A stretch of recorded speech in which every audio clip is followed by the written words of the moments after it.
Hello student, मैं आपका Vikesh sir.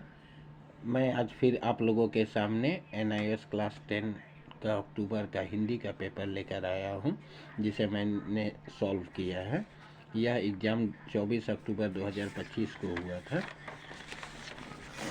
अब इसमें जो पहले वस्तुनिष्ठ और बहुविकल्पीय प्रश्न दिए गए हैं, तो प्रश्न नंबर 1 जो है, जिसे हम लोग देखते हैं, कविता आज़ादी प्रश्नों और उत्तरों की स्थापित करती है। तो यहाँ क्या होगा, श्रृंखला, जो मैंने यहाँ पे लिखा हुआ है, श्रृंखला जो आज़ादी की को स्थापित करती है, यानी आज़ादी की वास्तविकता को स्थापित करती है। दूसरा है, चंद्र गहना से लौटती बेर कविता में कवि ने माथे वाली चिड़िया यानी काले माथे वाली चिड़िया को चालाक लोगों का प्रतीक बताया है। दूसरा प्रश्न है, यहाँ भी रिक्त स्थान को भरना है। कबीर के अनुसार कुल में जन्म लेने पर, तो हम लोग जानते हैं कबीर के अनुसार ऊंचे कुल में जन्म लेने पर भी आदमी निंदा का पात्र होता है जब वह अच्छे कर्म नहीं करता। आह्वान कविता के कवि के अनुसार जो लोग कभी पीछे थे वे परिश्रम और अभ्यास करके आगे बढ़ गए हैं।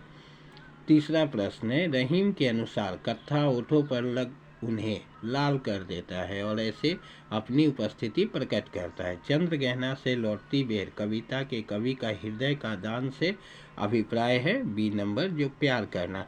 यहाँ मैंने लिखा है, इसे आप लोग देख सकते हैं, इसका स्क्रीनशॉट ले सकते हैं। अब इसके बाद जो प्रश्न है पांचवा, आह्वान कविता के कवि के अनुसार को गले का हार कहा है, तो एकता को गले का हार कहा है। आज़ादी कविता के अनुसार के कष्ट से मुक्त होना भय से मुक्त होने की आज़ादी है, यानी अकेलेपन के कष्ट से मुक्त होना भय से मुक्त होने की आज़ादी है।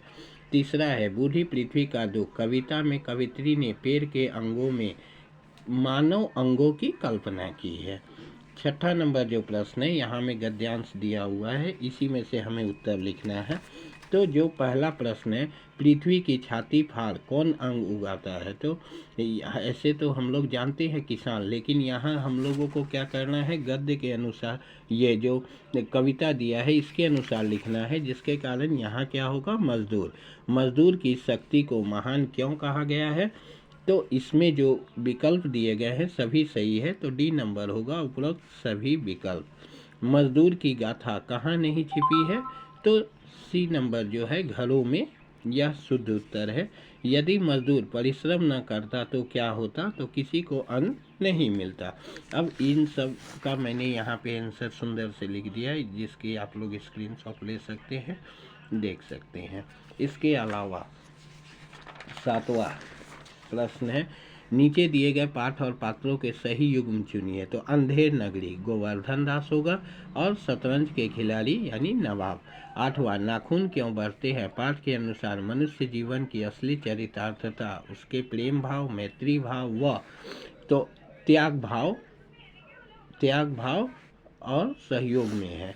बहादुर जैसे लड़कों के साथ सहानुभूतिपूर्ण का व्यवहार करना चाहिए। बहादुर कहानी में यह किसका कथन है, तुमको अपनी माँ की याद आती है, तो यहाँ जो ऑप्शन दिया गया है इसमें